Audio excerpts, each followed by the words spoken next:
வணக்கம். பார்க்கவே பொல பொலன்னு சூப்பராக இருக்கிற இந்த கிச்சடி நான் எதில் பண்ணியிருக்கிறேன்னா, ரேஷன் கோதுமையிலேருந்து பண்ணியிருக்கேங்க. ஆமாங்க, நார்மலாக ரேஷன் கோதுமை நம்ம மாவு அரைக்கிறதுக்கு யூஸ் பண்ணுவோம். இந்த மாதிரி ரவா மாதிரி ரெடி பண்ணி வச்சுக்கிட்டோன்னா, கிச்சடி, உப்புமா, கஞ்சி, ஈவன் கேசரி வரைக்கும் நம்ம இதில் பண்ணலாம். டேஸ்ட் சூப்பராக இருக்கும்.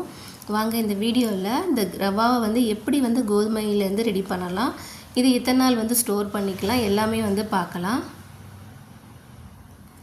நான் இன்றைக்கி ஒரு 5 கிலோ கோதுமை எடுத்திருக்கேன். கோதுமை பாருங்கள் எவ்வளோ தெருப்பாக சூப்பராக இருக்குன்னு. இதில் இந்த தோலோடு தான் இருக்கும், அதனால் நம்ம அதை க்ளீன் பண்ணி எடுத்துக்கணும்.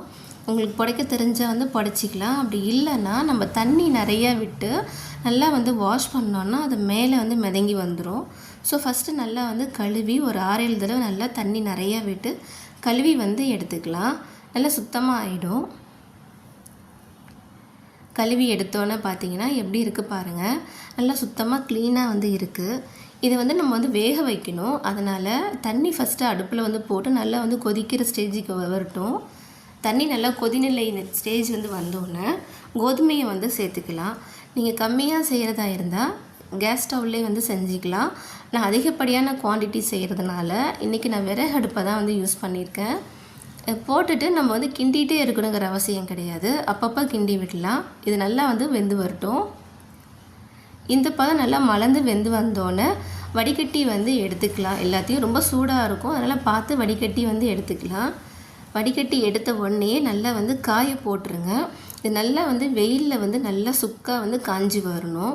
வந்ததை மிஷினில் கொடுத்து உடச்சி வாங்கிட்டு வந்துட்டோன்னா நமக்கு இந்த மாதிரி கிடைக்கும். இதை நம்ம அப்படியே யூஸ் பண்ண முடியாது, ஏன்னா இதில் மாவு, சின்ன ரவா, பெரிய ரவா எல்லாமே கலந்து தான் இருக்கும். மிஷினில் உடச்சி கொடுக்குறப்ப அப்படி தான் வரும். அதனால் ஃபஸ்ட்டு இதை சலித்து இதில் இருக்கிற மாவை ஃபஸ்ட்டு தனியாக எடுத்துருவோம். கொஞ்சம் கொஞ்சமாக நம்ம மாவு கண்ணில் போட்டு சலித்தோன்னா மாவு தனியாக, ரவா தனியாக நமக்கு கிடைக்க ஆரம்பிக்கும்.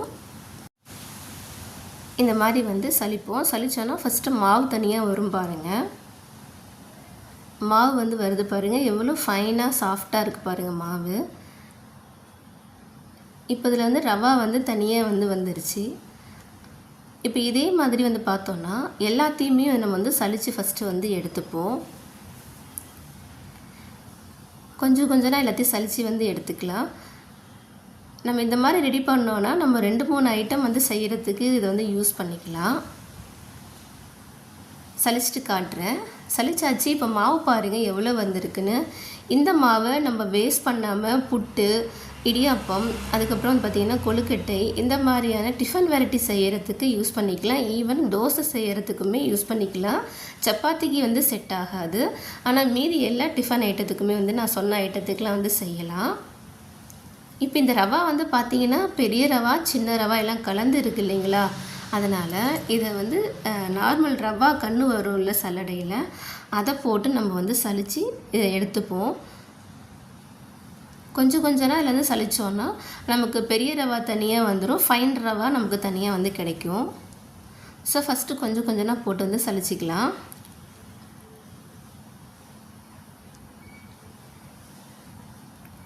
இது வேலை தான், ஆனால் அந்த கோதுமை நமக்கு ரொம்பவே பார்த்திங்கன்னா யூஸ்ஃபுல்லாக இருக்கும். அதை வேஸ்ட் பண்ணாமல் நம்ம உபயோகிக்கணும். ஃபுட்டை வீடாக்கக்கூடாது. ஸோ அதனால் இந்த மாதிரி நம்ம செஞ்சோன்னா நம்ம மல்டி பர்பஸாக செஞ்சுக்கலாம். இது நல்லா காய வச்சு எடுத்து வச்சுக்கிட்டோன்னா நமக்கு ஒரு 3-4 மாதம் வரைக்கும் வீணாகாமல் இருக்கும். இப்போ பாருங்கள் பெரிய ரவா கிடைக்க ஆரம்பிச்சிருச்சு. ஸோ இதே மாதிரி சலித்து நம்ம செப்ரேட் பண்ணி எடுத்துப்போம். இந்த ரவா பாருங்கள் நல்லா ஃபைனாக ஈவனாக ஒரே லெவலில் இருக்குது. எல்லாம் சலிச்சாச்சு. இப்போ பார்த்தீங்கன்னா இந்த ரவா பாருங்கள் நம்ம கடையில் வாங்குகிற மாதிரி அதே சேம் சைஸில் எவ்வளோ சூப்பராக இருக்குது பாருங்கள். இந்த ரவாவை சாப்பிட்றதா இருந்தால் சாதம் வடிக்க யூஸ் பண்ணலாம். அப்படி இல்லைன்னா மிக்சியில் பல்ஸ் மோடில் அடிச்சுட்டு சலித்து இந்த ரவா கூட சேர்த்துக்குங்க. மாவு கூட சேர்த்துருங்க. இப்போ எல்லாத்தையும் செஞ்சாச்சு. இதை நம்ம இன்னும் ஸ்டோர் பண்ணிக்க வேண்டியது தான். நம்ம வேணுங்கிறப்ப நமக்கு என்ன டிஃபன் வெரைட்டி செய்யணுமோ அதை எடுத்து செய்கிறதுக்கு யூஸ் பண்ணிக்கலாம். நான் இன்றைக்கி இதில் கிச்சடி எப்படி பண்ணலாம் அப்படிங்கிறத நான் என் மெத்தடில் உங்களுக்கு சொல்லி காட்டுறேன். நான் இன்றைக்கி 1 டம்ளர் எடுத்திருக்கேன். இன்றைக்கி நான் எடுத்துருக்கிற ரவா பார்த்திங்கன்னா ஒரு 300 கிராம் இருக்கும். கடாயில் நான் இன்றைக்கி கல்லெண்ணெய் விட்டுருக்கேன். கிச்சடி வந்து டேஸ்ட்டாக இருக்கும் அப்படிங்கிறதுக்காக சேர்த்துருக்கேன். இதில் வந்து ஒரு பிரியாணி இலை, பட்டை, கிராம்பு, ஜீரகம் சேர்த்துக்கலாம். இதை சேர்த்துட்டு ஒரு செகண்ட் வந்து வறுத்துப்போம்.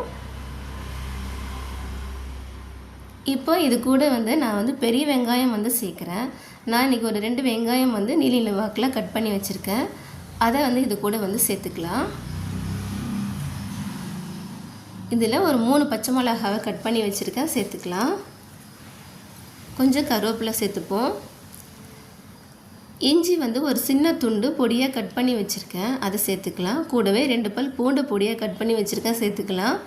உங்கள்கிட்ட இஞ்சி பூண்டு பேஸ்ட் இருந்தால் நீங்கள் அது கூட வந்து சேர்த்துக்கலாம் இதுக்கு பதிலாக. இதை சேர்த்துட்டு வந்து நல்லா வந்து வதக்கிக்குங்க. வெங்காயம் வந்து நல்லா இந்த அளவு வதங்கினோன்னே நல்லா பழுத்த தக்காளி ஒன்று கட் பண்ணி வச்சுருக்கேன், அதை சேர்த்துப்போம். இது கூடவே கொஞ்சம் மஞ்சத்தூள் சேர்த்துக்கலாம். தேவையான அளவு உப்பு சேர்த்துக்கலாம். உப்பு சேர்த்துட்டு தக்காளியை வந்து நல்லா வந்து வதக்கிக்குவோம். தக்காளி வந்து நமக்கு நல்லா வதங்கி வந்தோடனே ஒரு 1/4 ஸ்பூன் வந்து நான் மிளகாத்தூள் வந்து சேர்க்குறேன். இது சேர்த்துட்டு நல்லா வந்து வதக்கிக்குங்க. இது கூட கேரட், பீன்ஸ் வந்து நான் பொடியாக கட் பண்ணி வச்சுருக்கேன், சேர்க்குறேன். உங்கள்கிட்ட பட்டாணி, உருளைக்கிழங்கு இருந்தால் சேர்த்துக்குங்க. நான் வந்து அது சேர்க்கல இன்றைக்கி. சேர்த்துட்டு நல்லா ஒரு 5 நிமிஷம் நல்லா வந்து வதக்கிக்கலாம்.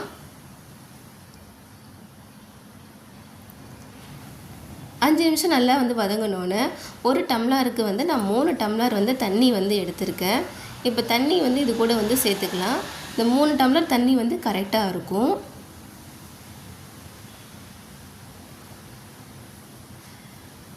இது வந்து கிச்சடிக்கான அளவு நான் சொல்கிறேன். இதே தான் உப்புமா பண்ணாலும் இதே அளவு தான் நம்ம வந்து தண்ணி வந்து சேர்த்துக்கணும். ஈவன் கேசரி செய்கிறதா இருந்தாலும் பாயசம் பண்ணுறதா இருந்தாலுமே நமக்கு வந்து தண்ணி வந்து கரெக்டாக இருக்கும். அந்த அளவில் வேக வச்சு எடுத்துகிட்டு சேர்த்துக்கலாம். இப்போ அதில் இருக்கிற நான் பிரியாணி இலையை வந்து எடுத்துடுறேன். ஏன்னா நமக்கு வந்து சாப்பிட்றப்ப வந்து டிஸ்டர்பன்ஸ் இல்லாமல் இருக்கும். அதனால் நான் இப்போதும் எடுத்துடுவேன். அதனால் வந்து எடுத்துட்டேன். உப்பு காரம் வந்து செக் பண்ணிக்கோங்க. எனக்கு வந்து உப்பு பத்தலை, அதனால் கொஞ்சம் வந்து உப்பு சேர்த்துக்கிறேன். நல்லா வந்து கொதிச்சிருச்சு, காய் வந்து வெந்துருச்சு. இப்போ ரவா வந்து இது கூட வந்து சேர்த்துக்கலாம். ரவா வந்து சேர்த்துட்டு நல்லா வந்து மிக்ஸ் பண்ணி விடுவோம். நல்லா மிக்ஸ் பண்ணிவிட்டு அடுப்பை வந்து மிதமான தீயில் வச்சு மூடி வச்சுருங்க. 1 நிமிஷம் வந்து வேகட்டும். 1 நிமிஷம் ஆனோன்னு வந்து பார்த்தீங்கன்னா நல்லா வந்து மலர்ந்து வந்திருக்கு. இன்னும் தண்ணி இருக்கிறதுனால இதை நல்லா வந்து மிக்ஸ் பண்ணிவிட்டு திரும்பவும் வந்து மிதமான தீயில் நம்ம மூடி வச்சிடலாம். உங்களுக்கு நெய் வேணால் இந்த ஸ்டேஜில் வந்து சேர்த்துக்குங்க. ஒரு 5 நிமிஷம் கழித்து திறந்து பார்த்தோன்னா சூப்பராக உதிரியாக இருக்குது பாருங்கள். பார்க்கும்போதே நல்லா தெரியுது பாருங்கள். சூப்பராக இருக்குது. டேஸ்ட்டு சூப்பராக இருக்கும். ரொம்ப நல்லாயிருக்கும். ட்ரை பண்ணி பாருங்கள். எவ்வளோ பொலன்னு உதிரியாக வந்திருக்கு பாருங்கள். ரொம்ப நல்லாயிருக்கும். ஸோ கண்டிப்பாக நீங்கள் வந்து இதை ட்ரை பண்ணி பார்த்துட்டு எனக்கு வந்து கமெண்டில் வந்து சொல்லுங்கள். இது குறைவான அளவில் வேணால் ஒரு 1/2 கிலோ 1 கிலோ கோதுமையில் கூட நீங்கள் இதே மாதிரி உடச்சி வச்சுட்டு செஞ்சு பாருங்கள். டேஸ்ட் வந்து ரொம்பவே வந்து நல்லாயிருக்கும். இந்த வீடியோ உங்களுக்கு பிடிச்சிருந்துச்சுன்னா லைக் பண்ணுங்கள். மற்றவங்களுக்கும் உபயோகமாக இருக்கும்னு நினச்சிங்கன்னா வந்து ஷேர் பண்ணுங்கள். மறக்காமல் என் சேனலை சப்ஸ்கிரைப் பண்ணி எனக்கு சப்போர்ட் பண்ணுங்கள். நன்றி, வணக்கம்.